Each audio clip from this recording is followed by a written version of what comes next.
Parce que Lousstal est dans la salle. Oui. Je regardais beaucoup les dessins de Prado et de Lousstal, c'était mes deux références absolues. Et après, j'ai eu de la chance de les rencontrer dans la vie et même de devenir un petit peu amie avec eux. Mais petit à petit, voilà, j'ai avancé vers ce que j'étais moi.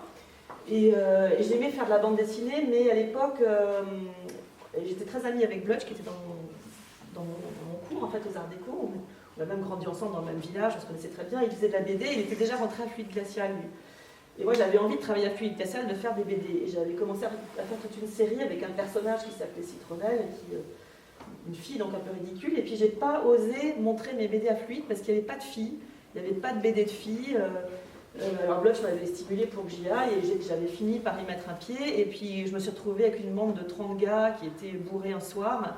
Je me suis dit, ok, il n'y a pas de place pour les filles là-dedans. Je me suis enfuie de Fluide Glacial et j'ai fait des dessins pour la jeunesse en fait. Là où il y avait beaucoup de place pour les filles à cette époque-là. Et on ne nous regardait pas de travers quand on arrivait avec des dessins d'humour. Surtout une BD de filles avec des filles sur des filles. C'était vraiment trop décalé. Donc voilà, j'ai pu placer mes dessins mi-BD, mi-illustration dans différents magazines jeunesse, et ça c'était dans les années 90. Et voilà, j'ai démarché différentes maisons d'édition, que ce soit Casterman ou Altier ou Bayard, enfin, toutes les grosses maisons en fait progressivement de Paris. Et j'ai fait rapidement, bizarrement, des séries. J'ai toujours été abonnée aux séries de livres. Après, j'en faisais un quand on me demandait une série. Donc, j'ai commencé à faire une série sur une sorcière, une série sur une petite pirate. Ça, c'est encore la sorcière. Une série sur un géant. Et puis, série aussi de couverture. J'ai beaucoup travaillé pour le journal Fripounet, qui n'existe plus aujourd'hui. Et quand je suis entrée à Fripounet, il y avait le directeur artistique Bernard Jeuneté-Morel qui m'a employée sur plusieurs mois, années en fait, où je travaillais toutes les semaines, je faisais des couvertures, des illustrations régulièrement à l'intérieur. Et ça m'a vraiment formée ça, pendant des années, de faire ça toutes les semaines. C'était extrêmement stimulant et formateur, même si c'était pas toujours très très créatif. Et d'ailleurs là, on voit que quand je me laissais aller, c'était pas toujours payant, parce que j'avais fait une des premières couvertures de Fripounet où je devais faire une petite danseuse. Donc je la faisais façon Fluide Glacial et c'est assez mal passé, les parents réclamaient que ce soit pilonné du journal. Et heureusement à Fripounet ils m'ont gardé et ils m'ont proposé de refaire une autre couverture plus tard avec une fille beaucoup plus conventionnelle, sans sein, pas ridicule. Et donc c'est amusant quand on voit les deux propositions, et donc les deux ont été imprimées finalement. Voilà, ça c'est les premiers pas dans le monde de l'édition.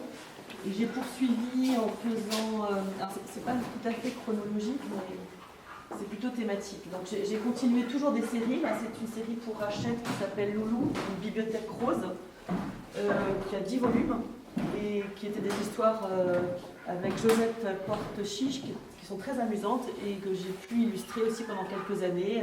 Là il y a quelques exemples de cette série. Ça, c'est une bande dessinée que j'ai fait avec Véronique Grissot sur l'écologie chez Casterman, et pareil, il y en a plusieurs volumes. De l'autre côté, je crois que c'est aussi dans la jeunesse.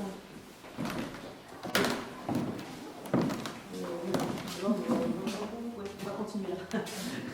Pardon. Oui, ça, c'est une série que j'ai commencé à Jeune Booking un peu plus tard, autour des années début 2000 en fait. Et là je me souviens que j'étais dans le train avec François Avril et je lui dis qu'on m'a fait faire un essai sur Marion de Fanny Joly. Il me dit mais c'est moi qui illustre ça. Et petit problème, ils avaient oublié d'annoncer à François que la collaboration avec Fanny s'arrêtait et moi il m'en avait pas parlé non plus.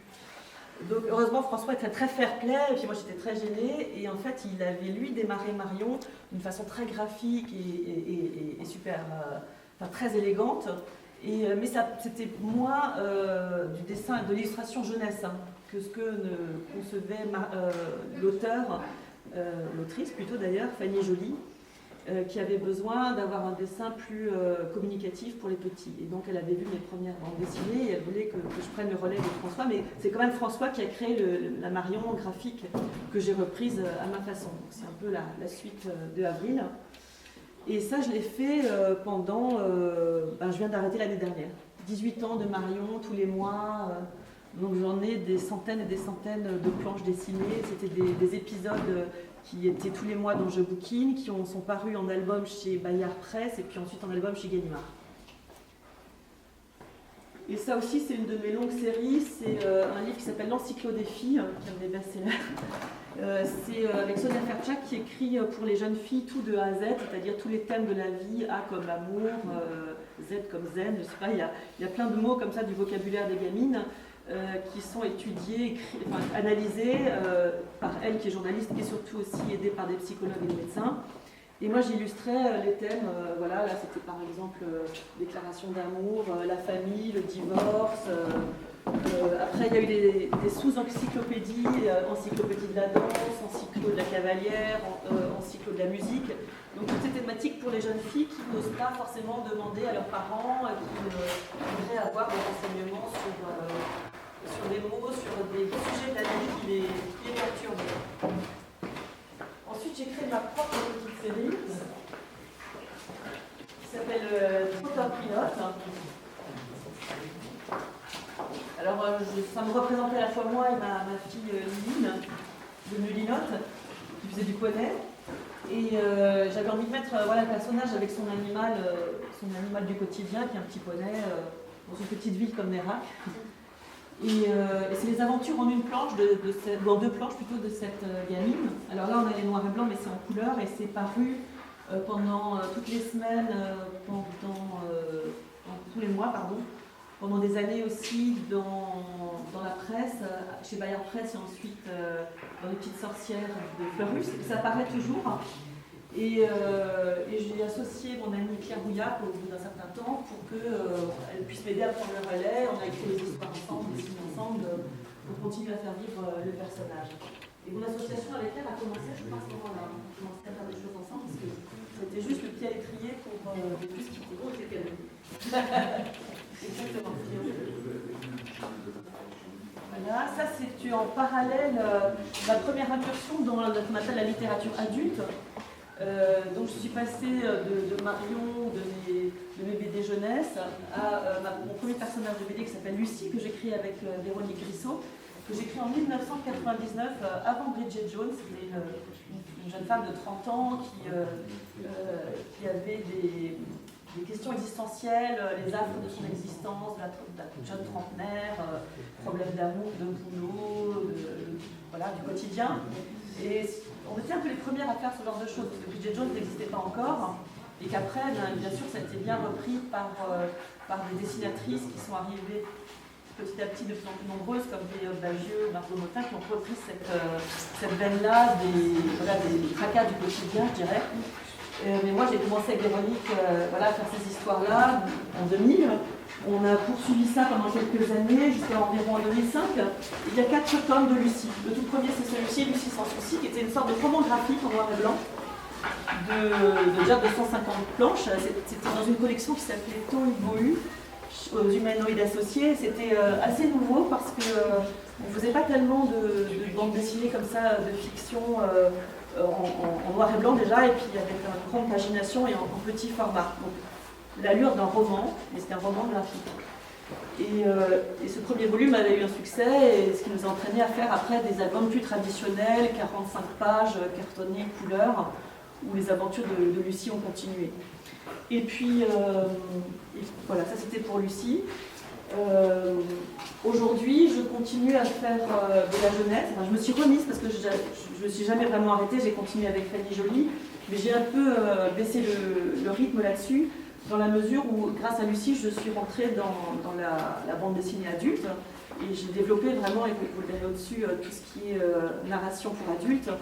Mais je suis revenue avec grande joie à la jeunesse il n'y a pas longtemps, il y a 1 an, avec Anne Goscinny, que j'ai rencontrée parce que j'ai travaillé sur le roman des Goscinny, j'ai travaillé sur l'histoire des Goscinny pour les adultes.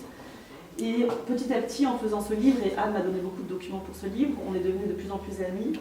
Et comme elle écrit et je dessine, à un moment, ça me paraissait naturel qu'on fasse un projet ensemble qui pourrait ressembler au Petit Nicolas, mais d'aujourd'hui, et au féminin, comme on a des filles chacune. Et voilà qu'est née Lucrèce.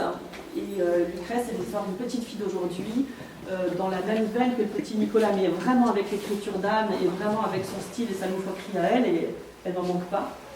Et j'ai illustré ces histoires, et on en est au tome 4 chez Gallimard. Et voilà, c'est une affaire qui se porte très bien, et qui a vraiment cristallisé fortement notre amitié, Anne et moi.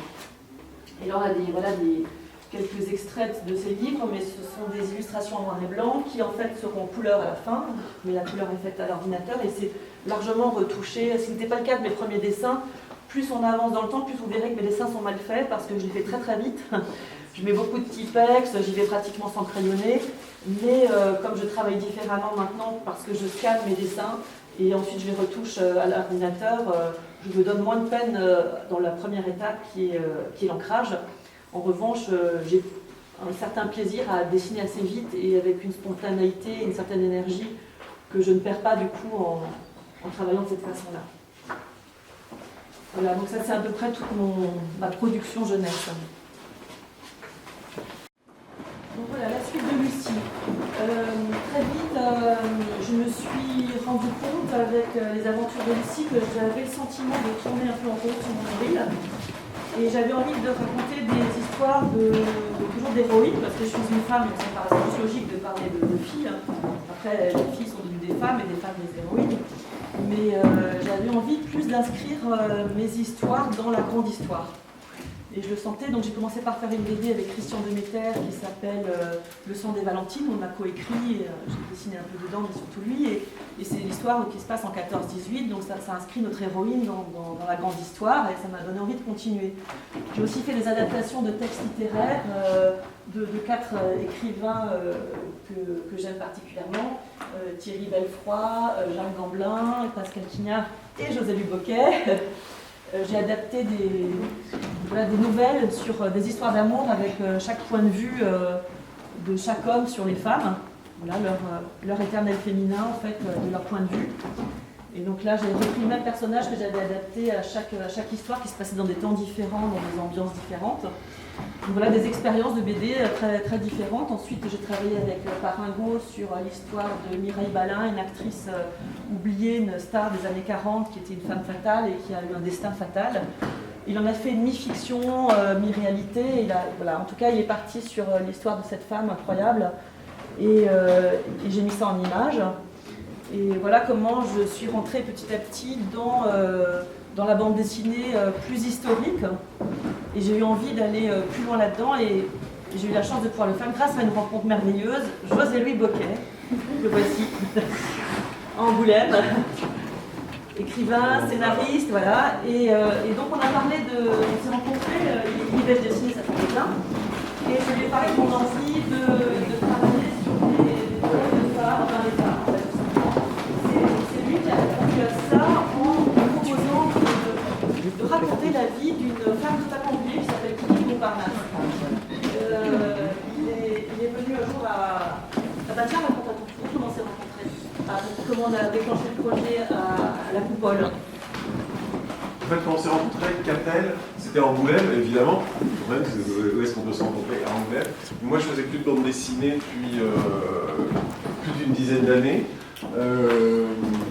Donc j'avais une autre vie de scénariste de bande dessinée, plutôt très classique. J'avais débuté dans Métal Hurlant, dans Spirou, donc avec des formats, en tout cas, narratifs très classiques, maximum 44 planches, etc., en couleur, parce que le menu aura vu le 44cc. Et puis entre-temps, parce que j'avais arrêté complètement de lire de la bande dessinée, Jean-Marc Thévenet, qui dirigeait le festival, avait besoin de jurés, enfin de sélectionneurs pour les prix d'Angoulême. Et là, tout à coup, je me remets à lire 3000 albums de bande dessinée dans l'année et je découvre que les choses ont extrêmement changé en 14 ans et qu'en particulier est arrivé le roman graphique, c'est-à-dire tout à coup, on a la liberté de raconter une histoire sur le nombre de planches qu'on veut.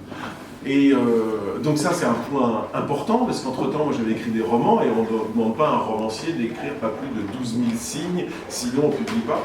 Et donc il y a cette chose-là, c'est que la bande dessinée à ce moment-là a complètement été révolutionnée par cet éclatement des formats. Et puis l'autre chose révolutionnaire pour moi, c'est de rencontrer une dessinatrice de bande dessinée. Il faut savoir qu'à ce moment-là, je faisais des chroniques sur la bande dessinée dans un journal parisien. et que j'avais reçu Lucie et que j'avais été bouleversé par me disant mais on peut raconter des choses différentes que des cow-boys qui se tirent dessus avec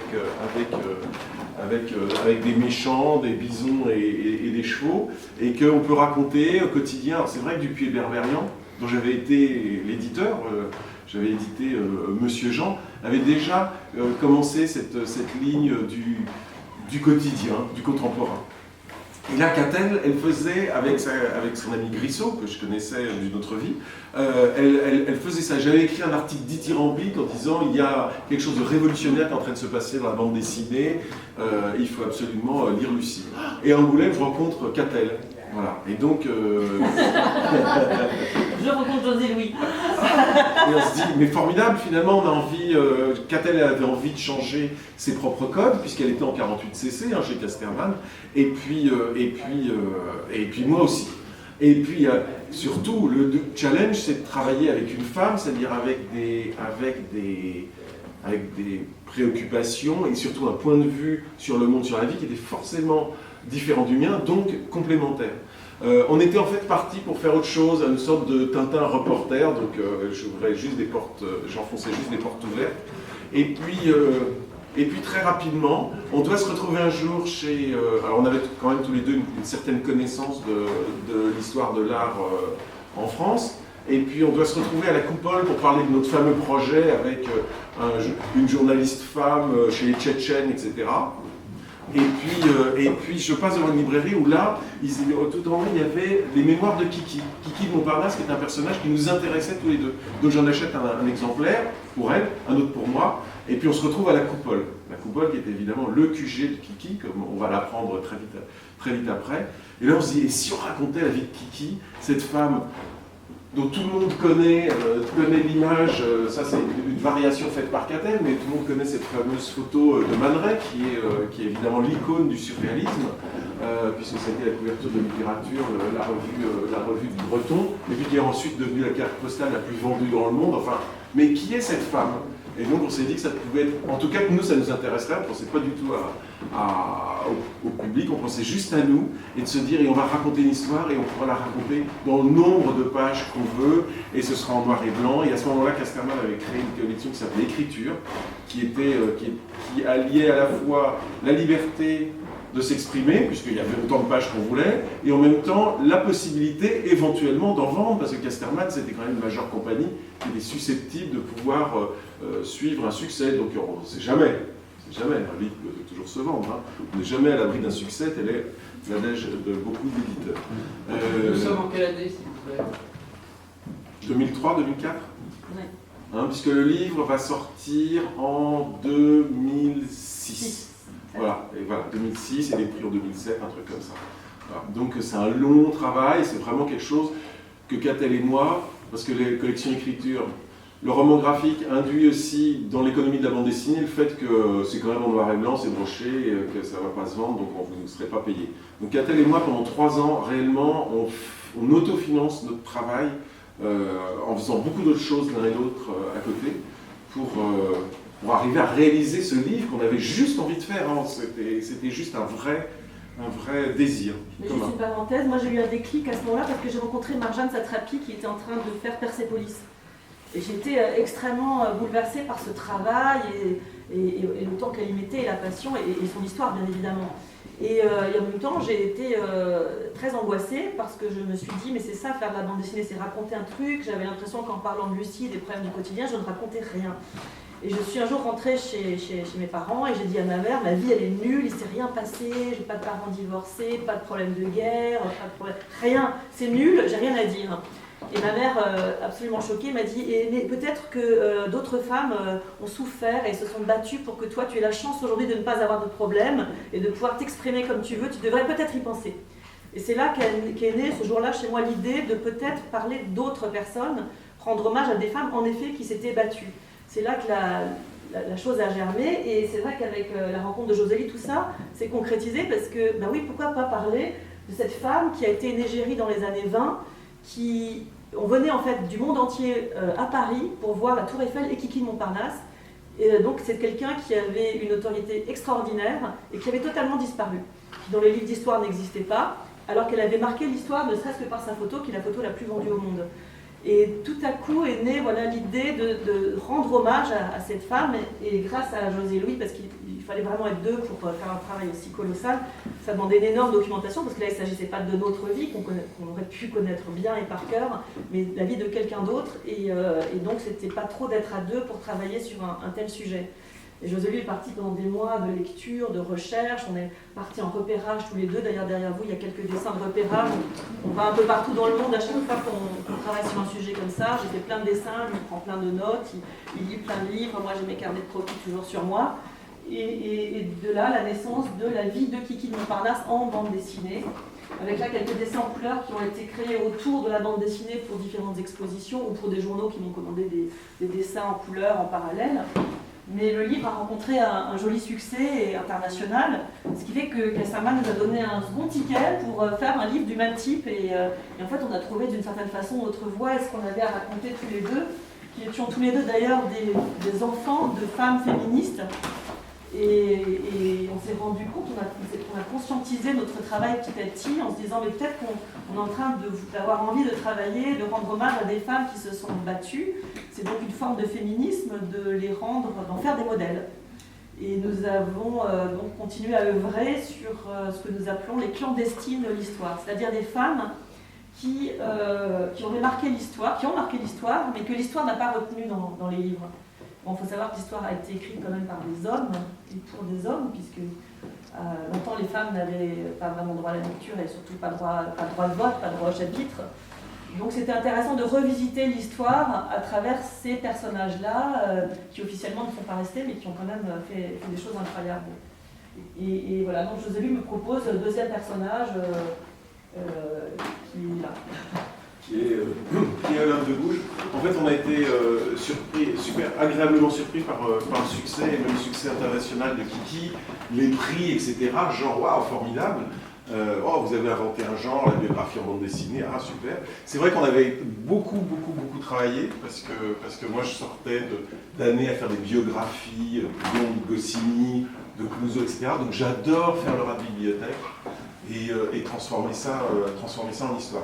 Kiki est un succès, Casterman dit « Ah bah tiens, finalement, ça vient que vous fassiez un truc un peu dans le même genre derrière. » On se dit « On a un deuxième ticket. » Alors là, on commence un peu à avoir conscience de ce qu'on doit faire. Parce que quand même, on met 3 ans pour faire un livre, alors donc on arrive quand même un peu à réfléchir en même temps à ce qu'on est en train de faire, alors qu'on avance de manière vraiment empirique. On est plutôt des praticiens que des théoriciens avec Catel. Et là, on se dit, bon, eh ben, on va jouer le tout pour le tout. Ça va être qui tout double. On va faire un personnage que personne n'attend, dont personne ne va s'intéresser, puisque c'est quand même raconter la Révolution française à travers l'une de ces héroïnes complètement oubliées, qui est Olympe de Gouges, qui était une des héroïnes de Benoît de Groux, et Catel parlera de Benoît de Groux après. Donc là, c'était genre, là, personne ne va nous suivre, donc, eh ben, c'est la dernière fois qu'on peut faire un livre, alors on va faire un livre vraiment qui va raconter quelque chose sur l'histoire des femmes. Mais alors, on a appris après coup que même Casterman disait, bon, on va les suivre, de toute façon, on a fait un gros succès, dans le pire des cas, on va faire un tout petit peu de notre bénéfice sur ce nouveau livre. Et puis on espère que le suivant, mais enfin, ils sont un peu lents, ils ont fait 3-4 ans pour faire des livres. Et alors là, miracle, là aussi, tout à coup, on s'ouvre même à un nouveau public, qui n'est pas du tout le même que celui de Kiki, finalement. Qui est celui des gens qui s'intéressent à l'histoire, des gens qui s'intéressent au féminisme, puisque Olympe est considérée comme la première féministe de l'histoire de France. Un mot qui n'existait évidemment pas à l'époque, hein, puisque ça vient du 19e siècle. Voilà, et là aussi on s'amuse beaucoup, parce que quand même, ce qu'on oublie de dire, c'est qu'il y a quand même énormément de plaisir dans notre collaboration. On s'est toujours beaucoup amusé, je crois que c'était aussi un de nos choix de faire du roman graphique, c'est que ça dure très longtemps. De faire un roman graphique, donc on s'amuse ensemble très longtemps. Voilà, et entre-temps on se marie même peut-être, je ne sais plus. Entre-temps on se marie, et puis on fait la troisième, parce que fort du succès du second livre, du deuxième livre, enfin le troisième, et c'est Joséphine Baker, la première femme de couleur connue internationalement, connue pour une raison assez suspecte, qui est quand même cette image, cette icône de cette femme nue avec des bananes, colliers de bananes autour de la taille, et en fait qui était une femme extraordinaire, une américaine est devenue française dans les années 20, qui a fait de la résistance avec le général de Gaulle et qui aura fait un travail incroyable pour le combat citoyen et les droits civiques des Noirs aux États-Unis auprès de Martin Luther King. Donc, une vie absolument extraordinaire que si on avait voulu l'inventer, on ne nous aurait pas cru, tellement elle est incroyable. Et grâce aux enfants de Joséphine Baker qui sont venus nous chercher, alors qu'on avait l'intention de le faire, donc c'est très, très étrange ces coïncidences de la vie, eh bien on a pu rentrer, on a pu avoir la clé de l'intimité de la vie de Joséphine, qui a d'ailleurs son château d'Émilande tout près d'ici, dans Périgord, où elle a élevé 12 enfants de couleurs, de nationalités, de religions différentes, qui sont là. J'ai fait un dessin de cette fratrie incroyable. Et on raconte voilà, cette histoire en bande dessinée, ça nous a pris du temps aussi, mais ça rentre exactement dans la ligne des autres. C'est un autre type de modèle. Et actuellement, ce livre a aussi rencontré un beau succès international. Donc actuellement, on continue sur cette lancée et on est en train de travailler sur Alice Guy, qui est une cinéaste, la première cinéaste française mondiale, qui a fait entre 500 et 1000 films, des films courts parce que c'est à la fin du 19e, début du 20e siècle, et qui a surtout fondé la Gaumont avec Léon Gaumont. Et dans l'histoire, bien sûr, tout le monde se souvient de Léon Gaumont, mais personne ou très peu d'Alice Guy. Donc ça nous permettra de raconter aussi l'histoire du cinéma et le passage du muet au parlant. Ça, c'est notre prochain chantier. Sur ce mur, d'ailleurs, vous voyez que j'ai fait tous les portraits des héroïnes sur lesquelles on a travaillé. Ce sont les héroïnes réelles et ça, ce sont les héroïnes fictives. Là, on vient de parler, il y avait Mireille Balin, Kiki de Montparnasse. On a fait un livre aussi ensemble sur Edith Piaf, un petit livre-disque. Alice Guy, voilà, qui va arriver, Joséphine. Et je vais vous parler un petit peu des autres rapidement maintenant, parce que le chemin continue.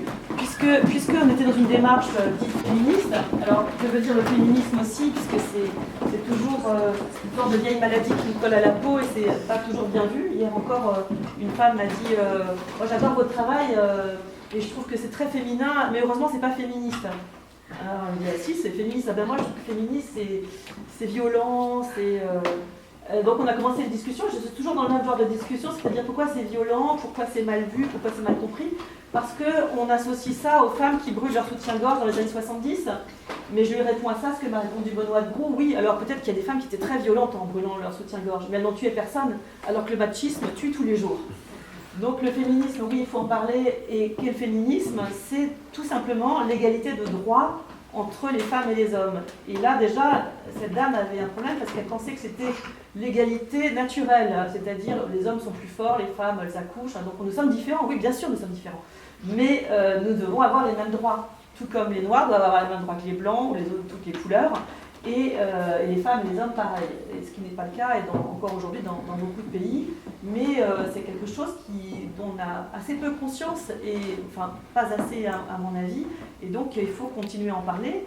Et cette chose-là, le féminisme, si on le base juste sur l'égalité de droit entre les hommes et les femmes, c'est une forme d'humanisme. Donc qui peut être contre cet humanisme? Voilà, donc c'est ce que j'ai répondu à cette femme hier, on a eu cette discussion, mais j'espère que mon livre, nos livres, et aussi avec Claire, nous aident à réfléchir, même si nous ne sommes pas des militants, mais nous travaillons en apportant notre pierre à l'édifice, en donnant des exemples, des modèles, en racontant des histoires, donc d'une façon ou pédagogique ou ludique, mais si ça peut aider à faire réfléchir un peu à ce sujet, on en serait très heureux. Et j'ai eu la chance de pouvoir rencontrer Benoît de Groux, qui était mon modèle suprême avec Claire Bretéché quand j'avais 15 ans. Alors j'avais envie de faire une biographie sur Claire Bretéché, mais comme elle dessinait elle-même et qu'elle pouvait tout à fait le faire elle-même et qu'en plus elle n'avait pas une vie spécialement romanesque, j'ai abandonné l'idée. Et je me suis plutôt intéressée à Benoît de Groux, qui avait déjà presque 90 ans quand je l'ai rencontrée. Elle est morte en 96. Et j'ai eu la chance de pouvoir passer les dernières années de sa vie avec elle.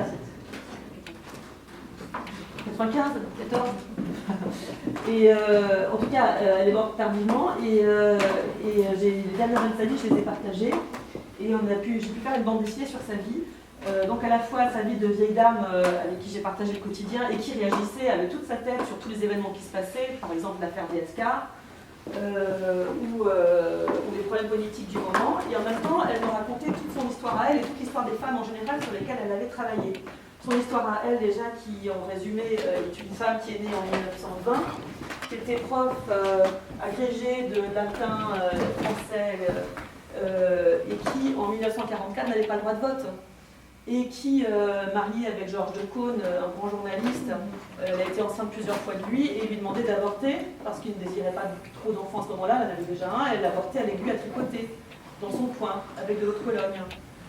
Et donc elle a connu tout ça, et dans la grande histoire, c'est hier matin, et elle me racontait tout ça que j'ai pu mettre en image, et toute son évolution et toute sa conscientisation assez lente, parce qu'elle ne se rendait pas compte que c'était anormal, alors qu'elle avait presque 40 ans, qu'elle n'avait pas le droit d'utiliser son propre chéquier alors qu'elle gagnait sa vie sans l'autorisation de son mari. Et donc tout ça nous paraît d'un autre siècle, mais effectivement c'était du XXe siècle, mais ça paraissait plutôt un peu moyenâgeux. Et voilà, donc j'ai eu la chance de la rencontrer, elle me raconte tout ça, et j'en fais une bande dessinée chez Grasset, où je me mets aussi en scène avec Benoît, parce qu'il faut bien un journaliste, le journaliste Tintin c'est moi dans cette histoire-là. Et puis d'ailleurs j'étais en train de faire en même temps Olympe de Gouges avec José Louis. Donc je nous mets en scène, il y avait Claire aussi avec qui je travaillais à ce moment-là. Et c'est un mélange donc de sa biographie et puis de notre vie au quotidien. Ce que je réutiliserai comme principe avec Anne Goscinny plus tard. Par ailleurs, eh bien, je continue à faire des illustrations à droite à gauche pour des magazines. Et je me lance aussi dans un projet du même type un peu, d'une rencontre avec une actrice, Mylène de Mongeau, qui a une vie incroyable, qui a été la femme du fils Simenon, et donc qui est entrée dans la famille Simenon, qui elle-même a une vie d'actrice très romanesque, à l'instar de Brigitte Bardot, hein, qui est son amie. Et on noue une amitié très forte. J'illustre des livres qu'elle écrit sur ces animaux, parce qu'elle a des cas d'animaux sauvages, des lions, des serpents, des crocodiles, enfin très, très étranges personnages, très loufoques. Et nous vient l'envie petit à petit de raconter aussi sa vie en bande dessinée, mais pas seulement sa vie elle, mais la vie de elle et de sa mère, enfin son origine d'Ukraine, d'une histoire de transmission de femmes sur le XXe siècle. Et là, plutôt que de le faire avec José Luboquet, je m'associe avec ma camarade de longue date, qui est Camilla. Voilà. Et nous faisons les Adieu Kharkov, qui est l'histoire de Mylène et de sa mère. Donc cette transmission, et c'est Mylène qui avait déjà écrit une histoire sur sa mère. On a adapté aussi le roman qu'elle avait écrit. Et toutes les deux, on a eu l'envie par la suite, et c'est maintenant ce qu'on développe, de faire des adaptations littéraires, justement, d'autrices, spécifiquement de femmes qui ont écrit des romans. Il n'y en a pas tant que ça d'ailleurs. On s'est rendu compte très vite que dans l'histoire, les grands romans sont surtout des grands romans d'hommes qui sont retenus et assez peu des romans de femmes. Donc on a presque eu du mal à en trouver. On a trouvé quand même, heureusement. C'est-à-dire, bien sûr, beaucoup de choses ont été écrites, mais très peu retenues par l'histoire. Et il y en a certaines, dont La Princesse de Clèves, par exemple, que tout le monde a dû en entendre parler, au moins, peut-être que tout le monde n'a pas lu. En tout cas, on a eu envie d'adapter ce texte en bande dessinée, parce qu'il est très difficile à lire, hein. Il est très intéressant. Et en même temps, on a voulu faire un rapport avec l'autrice de ce texte, Madame de Lafayette, et on s'est lancé dans une nouvelle série, à partir de celle avec Mylène, de l'autrice et son héroïne. Donc on fait l'adaptation ensemble de l'histoire que Claire dessine, et on fait un prologue, un épilogue de l'autrice pour contextualiser le roman. Comment Que Catel dessine. Voilà, je te laisse enchaîner sur ce qu'on va faire. Raconte-nous comment c'est de travailler avec Catel. Voilà, non, mais voilà, explique juste en 3 mots la Princesse de Clèves et le prochain projet qu'on fait ensemble. Super. Vas-y. Alors, travailler avec Catel, c'est se retrouver dans des situations comme celle-là. La Princesse de Clèves, comme nous disait Catel, il y a peu de romans, mais ce sont souvent des romans très importants, puisque La Princesse de Clèves est considérée comme le premier roman psychologique et le premier roman moderne en France. Donc peut-être qu'il y a peu de romans de femmes, mais en tout cas, les livres peuvent être vraiment charnières. Et pour nous, ça a été très important d'adapter ce livre avec notre vision, bien sûr, d'autrice, mais en restant très très proche du texte original, parce que souvent, il a été mal compris, Sarkozy nous l'a démontré il y a une dizaine d'années, mais parfois aussi, on trouvait qu'il était qu'il était abordé d'une façon un petit peu restreinte dans les lycées, où souvent il est au programme, et que on décrivait, ben voilà, il y a un texte avec 4 parties, et tout est très, très technique, et comme la langue était un peu complexe, et qu'en particulier les premières pages, c'est vraiment closer, sous Henri II, c'est-à-dire qu'est-ce qui se passe dans la... Mais c'est vrai, hein, c'est terrible. Donc les étudiants de 16-17 ans commencent à découvrir que super, Diane de Poitiers, elle était avec François Ier, après elle était avec Henri II, super, ils n'en ont rien à faire, ils ne savent même pas qui c'est. Ça les intéresse moyennement, et puis c'est très très compliqué. Moi-même en le relisant, j'étais obligée de faire directement un arbre généalogique pour m'y retrouver parce qu'ils ont plusieurs noms, etc. Et ça, c'est un peu dommage de s'arrêter à ça, parce que la princesse de Clèves, c'est une petite fille qui sort du couvent, qui arrive à 16 ans à la cour de France et qui découvre en un an absolument toute la vie, et en particulier de l'amour, et toutes les étapes de ça, à savoir la jalousie, la peur de quitter, etc. Et en fait, c'est ce qu'ils vivent à cette époque-là. Quand on leur fait étudier les livres, c'est exactement ce qu'ils vivent, mais on ne leur dit pas, et ils ne vont pas forcément le comprendre tout de suite. Et en tout cas, il faut dépasser ce début pour pouvoir aller voir ça. Et ça nous a paru très intéressant, et aussi en contextualisant avec la partie prologue et épilogue dont parlait Catel, de voir que c'est vraiment ancré et contextualisé dans le réel. Donc c'est ça qui nous intéresse, et c'est vraiment ça qu'on recherche dans cette série, comme elle dit, qu'on commence. On avait initié ça avec Hélène de Mongeau et sa mère, mais en interprétant un petit peu les deux histoires, et c'était deux personnes réelles, et elles avaient vraiment une transmission de personnages réels à personnages réels. Ici, c'est plutôt l'héroïne et l'autrice, et c'est ça qui nous paraît vraiment intéressant, de voir à quel point on parle de soi quand on fait un livre, et à quel point c'est ancré dans le réel. Et là, le prochain, c'est Georges Sand. On est en train de travailler sur Indiana, qui est le premier roman qu'a écrit Georges Sand seul. Et quand elle s'émancipe de Sandeau et de tous ces hommes qui ont pu être avec elle, et qu'elle devient Georges Sand. C'est la première fois qu'elle signe un nom d'homme, et là c'est très intéressant parce qu'on apprend en étant ici qu'à ce moment-là elle était à Nérac. Oui. Et que certainement qu'elle a écrit ce livre ici. Oui. On va certainement faire un rapport, on va voir, on va creuser, mais hier soir on a eu des informations de première main, et on va y aller tout à l'heure vérifier. Donc on ne sait pas. Et on est bien content d'être venu. Mais il y aurait tout à coup des corrélations assez extraordinaires à faire. Il y a des dessiner, bien évidemment. Voilà, donc ça c'est notre travail, qui est aussi une forme finalement de féminisme, voilà, de parler de ces autrices dont on ne parle pas forcément trop, dont tout le monde a entendu parler. Tout le monde a entendu parler de la princesse de Clèves, n'a pas forcément lu. Tout le monde a entendu parler de Georges Sand, mais n'a pas forcément lu. Ou du moins pas Indiana. Voilà, en tout cas pas Indiana. Et donc voilà, c'est une autre manière d'aborder la littérature féminine. Moi, je continue aussi à travailler avec des universitaires du coup sur le sujet qui m'ont contacté. Par exemple, l'université de Saclay, qui me fait faire des dessins sur tout ce qui est stéréotypes, sexisme. Il y a beaucoup de travaux en ce moment qui sont réalisés par le gouvernement pour comprendre qu'est-ce qui fait que les femmes n'accèdent pas à certaines études, à certains postes. La féminisation des noms de métiers, pourquoi on dit Madame le directeur plutôt que la directrice, ou Madame le maire.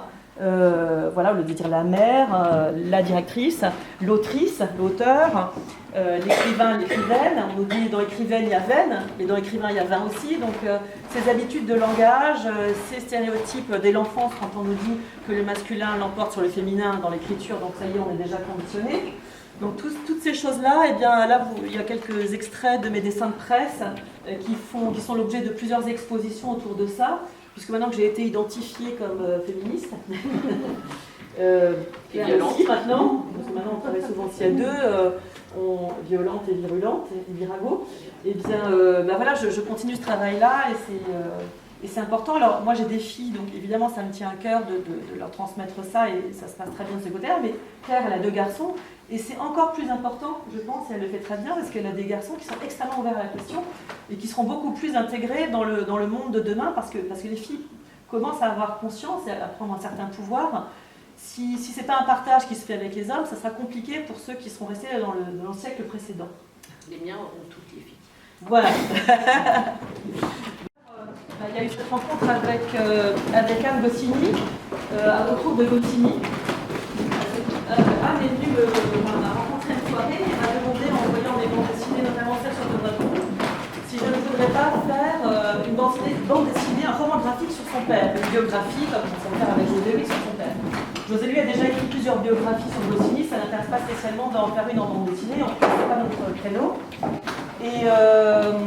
Et moi je suis évidemment flattée qu'elle me propose de dessiner son père, parce qu'elle aime mes dessins. Mais en même temps, je lui dis, d'une part, ton père n'est pas tellement un clandestin de l'histoire, tout le monde le connaît, et d'autre part, c'est un homme, et je travaille sur des femmes. Donc voilà, notre discussion se termine à ça, et on aurait pu passer d'une à côté de l'autre totalement, elle était assez vexée d'ailleurs. Puis on s'est revus peu de temps après parce que Anne est une grande écrivaine qui fait des romans chez Grasset très fort et je les avais chez moi. Et elle voulait publier un livre qui s'appelle Le bruit des clés, tout à fait merveilleux sur sa dernière lettre, hommage à son papa, très personnel et elle m'a bouleversée, ça m'a fait pleurer. Et j'ai appelé Anne pour la revoir et lui demander une dédicace sur ce livre. Et là, on s'est revus dans un café et elle m'a raconté sa vie. Elle m'a raconté qu'elle était orpheline à 9 ans, puis de son père, qui est mort quand elle était petite, et puis de sa mère quelques années après. Elle s'est retrouvée avec Astérix sur les épaules et toute l'œuvre de Goscinny à gérer. Alors, elle avait beau avoir tout l'argent du monde, elle avait perdu l'essentiel et elle m'a beaucoup troublée, beaucoup émue. Je suis rentrée chez moi, je lui ai écrit un mail lui proposant de faire une bande dessinée, pas sur René Goscinny, mais sur les Goscinny.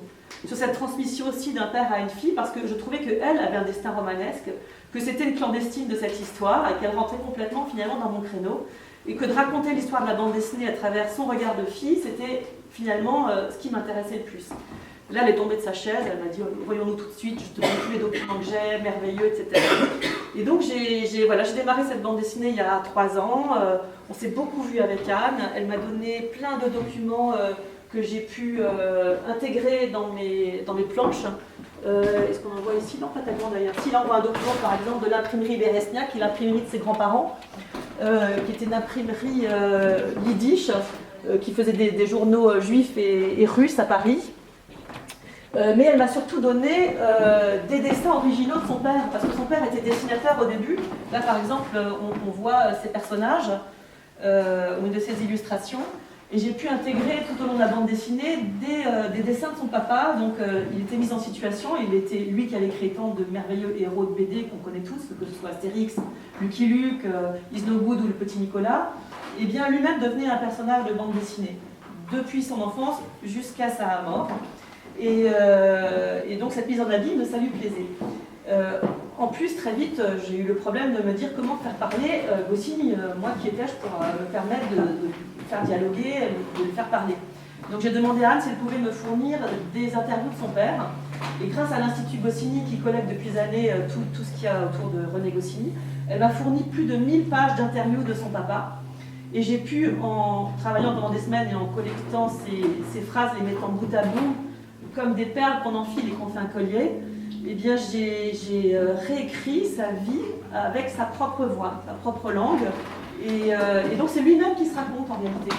Il se raconte comme ça dans le texte off et dans les bulles, pareil, j'ai récupéré des bouts de réparties qu'il a eu, des mises en scène que j'ai imaginées en revanche, mais imaginées à partir de ce qu'avaient raconté les autres ou ce qu'il racontait lui-même ou des documents qu'elle m'a fournis. Et il raconte un peu toute sa vie, Goscinny, d'une façon évidemment extrêmement drôle.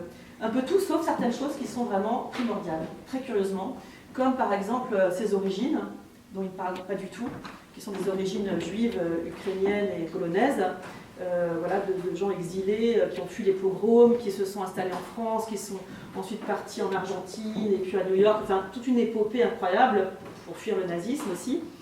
Et puis il occulte la Shoah, où les 3 quarts de sa famille sont morts.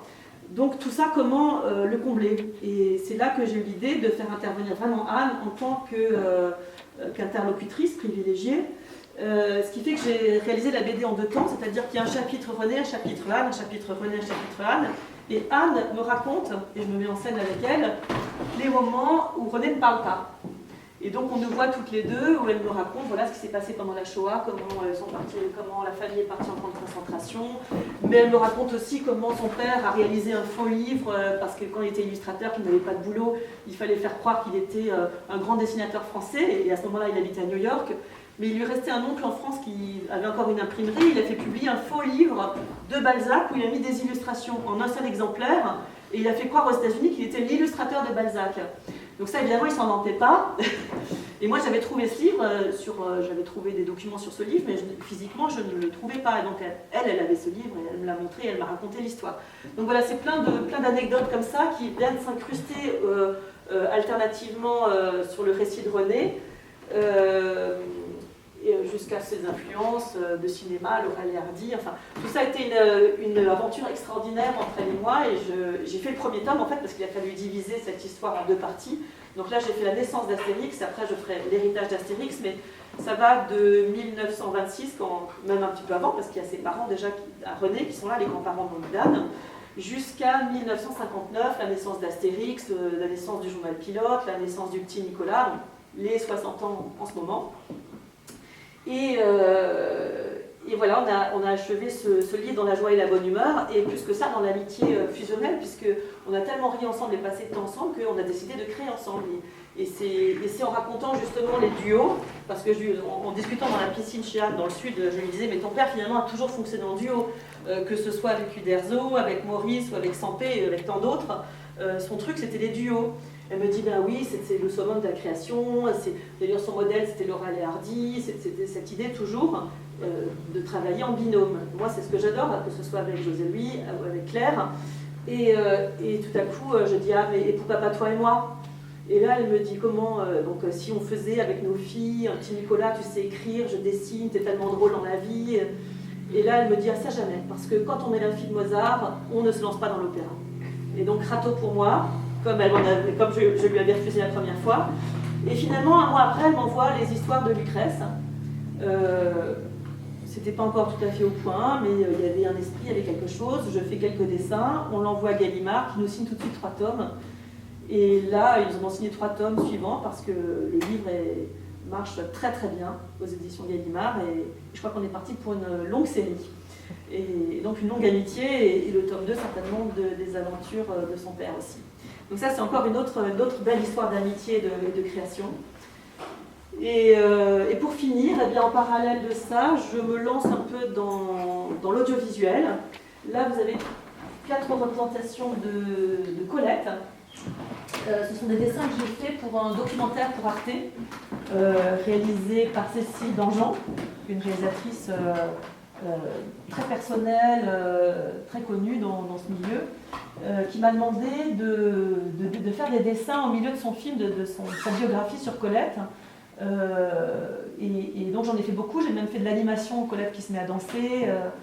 Et ça m'a énormément plu parce que j'ai pu travailler de façon très plastique et très spontanée.